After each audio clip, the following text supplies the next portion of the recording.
Yasho kamnandi lonto yakeleneza kamnandi lonto kwakuhle kwadela emsakazweni Ukhozi FM emini bebade ligamenxe ihora lokuqala sithi khona ke Africa nenkolo uDr Ngogi Mahaye sefikile ngiyazi ungena kamnandi ekseni mezivuka kamnandi kuthiwa vuka Africa okuhlelo lapha elingena ekseni le breakfast show thina ke sizokhuluma ngeAfrica sithi khanya qhakaza Africa phaphama Africa usingasho ukuthi khuphuka Africa ngoba sekuyisikhathi sakho lesi dokotela ngishaye basikari ukuthi khuphuka Africa sesibuye zabuya futhi noma kanjani endaba ezimnandi ethinta thina singama Africa ubuya nalo iduna engenamcamelo elicamela ngeBhayibheli kuye kanhliziyo sukani madoda kuye kwathokoza amadange inhloboshana ethele ubusika nehlobo macingwane abantu abamnyama balapha eMzansi enhla nezwe enyakatho ngasengosini yolwandle lapho kuhlangana khona umselekazi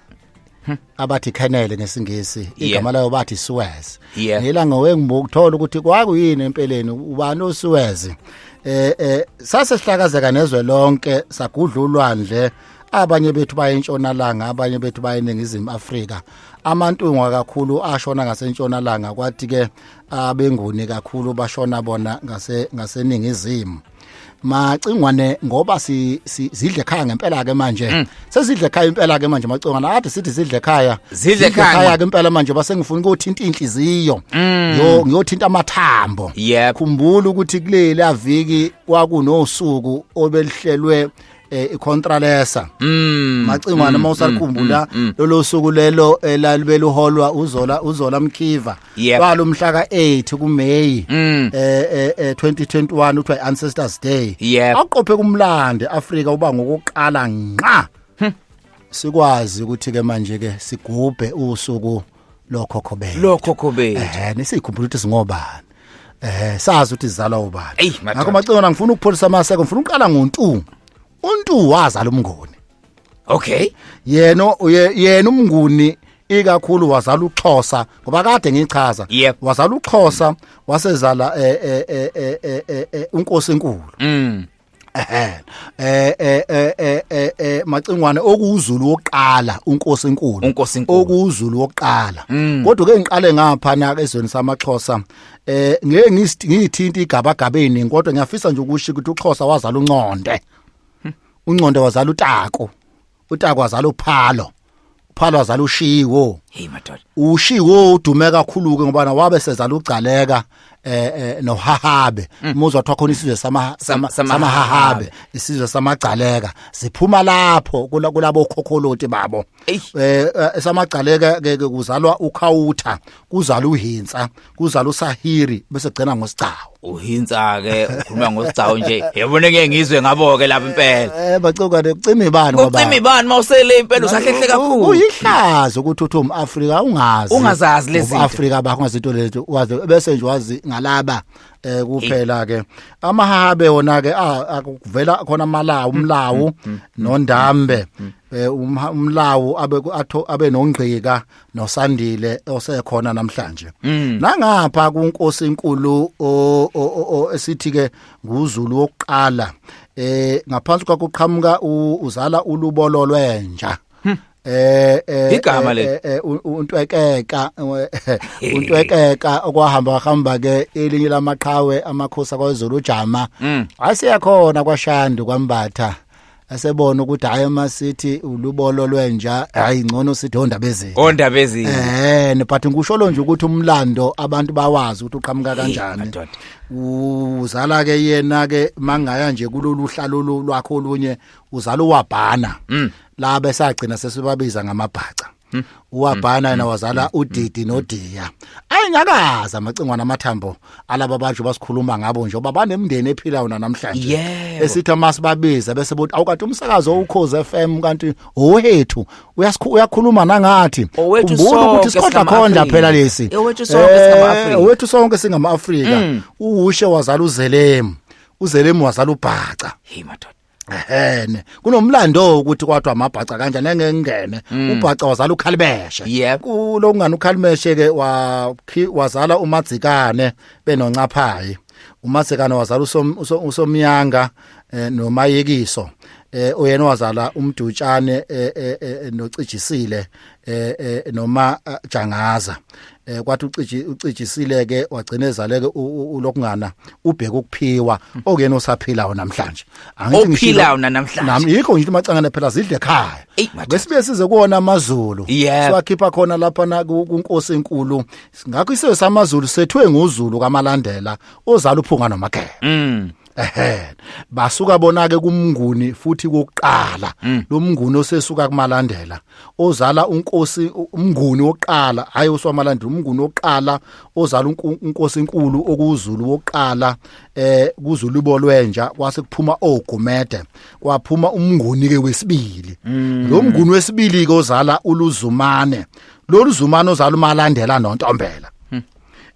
lo Malandela kuyena ukuphuma uqwabe noZulu wesibili ebese uba uNtombela ngapha ngoba ngihamba nolibo uzogcina lusifikise emakhosini akwaZulu ngizomshiya uNtombela ngize nguMalandela ngithatha uqwabe uMalandela uzala uqwabe ngimshiya uqwabe uzothatha uZulu wesibili lo Zulu wesibili ke macinga nomayizala ke uphunga noMageba ngiphinde ngimshiye uphunga ngoba bangamawele ngimshiye uphunga ngize kuMageba ngoba kazalanga intombazane uphunga ngize kuMageba uMageba wazala uNdaba wazala uJama wazala uSenza ngakhona uSenza ngakhona wazala insizwe zaduma ezine okushaka umhlangana udingane umpande funeka kwazi amaAfrika lokhu funeka bakwazi isizwe kaphunga naMageba lokhu ngizomshiya ushaka ngoba kazalanga umfana ngemshiya umhlangana ngemshiya udingane but ekhothameni ngadingana kwaba sekuphatha umbande wazala uCetshwayo hey madoda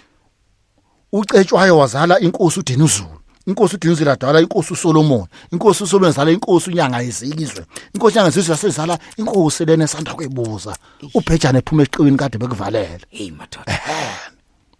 elanga sochaza ukuthi yini into uBhejane eqiwini kade bekuvalela Ay siseklasini ngempela dokotela isizwe samahahabe isizwe samabhaca ngizwe ukukhuluma nangoHabhana ngaze ngakhumbula ke umdlali werugby laphana uBrian Habana kodwa mhlambe ngoba ngiyakubona ufuna ukukhuluma nangabathembu ake siqale nje etolo sigunyamata dokotela sobuye futhi siqhubeke Ingosi umAfrika nenkolo siyaqhubeka nawo udokotela uDr Ngoki Mahaya siyabheka siyajula izinto ezithinta thina njengamaAfrika kodwa ngithanda kakhulu namhlanje uthi ugxilela ekhaya nje bazibheka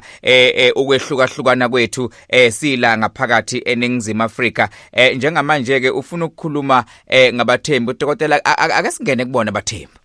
wese kubathembu basuke enhlanezwe bese kwaqala kunamaXhosa bathe uma befika kule ndawo okuthiwa manje kwaZulu Natal bahlokana phakathi abaye bayaqhubeka baye eMpumalanga koloni kwathi enye ingxenye yabo yabasefilidi lapha eFryhead usokuthiwa isebaqulusini kwaqambenye amakhosi uthi sebaqulusini ngoba khona ababequlusile bethi bacashela kanti baqulusini ayisethi sebaqulusini inzala abantu noyise wabathembu nguyena umthembu umthembu umzukulu kaMbulali kuno bese kuba uNgubengcuka owayezalwa ngo1810 wahamba ngo1830 kaNdaba kaZondwa sikhuma ngoNdaba njalo wabathembu hayi uNdaba wakwaZulu hayi uNdaba wakwaSibiya hayi uNdaba kwaNdaba koMbatha hayi bo so ke manje ke uZondwa ke kaToto ungiyena waqoqa wahlanganisa abathembu uNgubengcuka ke wazala uMtigaga udumile ezweni sabathembu uMtigaga wazala ke ungangelizwe benomathanzima uMathanzima wazala ukukhanya ke manje yaseqala ukukhanya amagama nje sokungena kuwo ke manje ukuthi iclass esemthethweni bengifaka la uMathanzima wazala uKaizer noGeorge kodwa siyesizwe kuthiwa Kaizer Mathanzima cha bo uyise uKaizer uMathanzima ukuthi abathembu ikakhulukazi banakho impela kuyisoko labo kuyibiza ngomkhulu nangogogo babo ugcina ungasasazange isibongo ngoba amacingwane kwasekudalweni kwethu empeleni zayingekho ibonga amagama zayingekho nje isibongo uma ngangibuza nje ukuthi eBhayibhelini wayengakwabani ubani eBhayibhelini khona okwangibuza lokho ukuthi wayengakwabani uSolomon isibongo sakhe ubani ibongo yini zayingekho ibongo ibongo into ayizolo lokho kahle ifuna ukuba nje bakade uchaza nje ulibo lika Noah uzofika eNkulunkulu ngeledlule ukuthi kahle ihamba ngalokaka ukuthi ubani kabani uka oshuthi uzalo bani ngoba sibuze emachunini nje ukuthi uphakade wakwabani sibonga phakade umchunu wakwaba umacingwane uyabona hey madod uzongena enkingeni ebese ukuthi ungangelizwe wazala uDalinjebo wazala uJongilizwe wadala uSabatha yabona makuthiwa Sabatha Dalinjebo futhi wayibiza ngumkhulu wakhe isibongo sakhe kufana naye ubuyele ekhaya Dalinjebo kuze kuba uAzenathi ngiyathanda ukugcina ngamampondo sisazoqhubeka ngeviki elilandelayo amampondo ayinzalo kaSibiside wasembo umpondo wayezalwa uNyanya indodana kaSibiside kaSidweba kaDlonzela kalanga amampondo ayingxenye yabantu bakwaMkhize Macengwane ngizwe lapha kusembo babendlu kaGubhela uyise kaMavovo abakwamkhize phela ngoba noma bela kwaZulu Natal banezindlu eziningi zobukhosi bendlu kaMavovo uMavovo wazala uKhabazela wazala uGcwabe yena owazala uZihlandlo uZihlandlo yena wazala uSiyingeza yena wazala uNgunezi amampondo ahlukene izigaba ezimbili khona amampondo aseqawukeni akuthiwa ngeEast Pondoland bese kuba khona amampondo asenyandeni kuthiwa West Pondoland Dokotela mhlambe ngoba ngiyabona sesengasemaphethelweni ngiyafisa ngoba ukwakhuluma ngabathembu kanti khona umuntu esitheme esikhuluma singangena emoyeni wakhuluma ngaye wathi uSomopho kaSikhala Mthembu owaba negalelo elikhulu ngisho kwaZulu ngiyathanda ukuthi ungamshiyi ngaphandle uSomopho kaSikhala Mthembu wayezalwa uSikhala wakwaMthembu wayesethe nje neqhawe elikhulu embusweni wakwaZulu wayeyinduna enkulu emangweni okwakuyisigodlo sesilo ucetshwayo waqhama kakhulu empini yamaNgisi namaZulu njengoba yake yabambana lapha eGingundlovu yayiphakwe uye futhi iholwa nguye nangesikhathi sekuphethe isiludini uZulu uSomopho wabe lokhu eyisethenjwa isikhulu embusweni wakwaZulu Macengwane ngakho ke abathembu nje babalekile lapha kulombuso wakwaZulu ngiyakhumbula ukuthi nangenkathi nje uMalandela efika ngo1625 neminye imindeni eyayikhonze kuyena babe khona nabathembu bakhe isigodlo lapha kuthiwa kwaNkomonye eduze komfule nguwela njalo ngasekhaya kuthiwa ingwegweni esagcina sezwa ukuthi kwanobamba amaZulu aphuma khona kanti amaZulu nje uqobo aphuma kuMantungu wanguni ngoba sinezigaba esikhulume ngazo amaZulu nje aphuma kuMantungu wanguni ebese ukuthi amambo aphuma kulo amambo nguni kuphuma khona wona amambo kuphume noDlamini phuma amahlubi phuma uMbhele phume namazizi ayingeke Macengwane kuzoba sengathithi sengigadla ayiphukile kanti sengigadle zaphuka usugadle zaphuka hayi ayiphukile ukuhlehla kwenqama akikho kubaleka izobuya ngoba ingosi ikhona ayindawo njalo nje uma kusuke kungolwesine khona ohlelweni #kanye nawe usuke khona ke uDr Ngogi Mahaye esihulela noma kanjani umlando othinta thina njengama-Afrika sizazi ukuthi singobani ngakhumbula ingoma kaWaka ethi this time ese-Africa injalo indaba cause this is Africa Samina mina waka waka samina mina sakarewa this time for Africa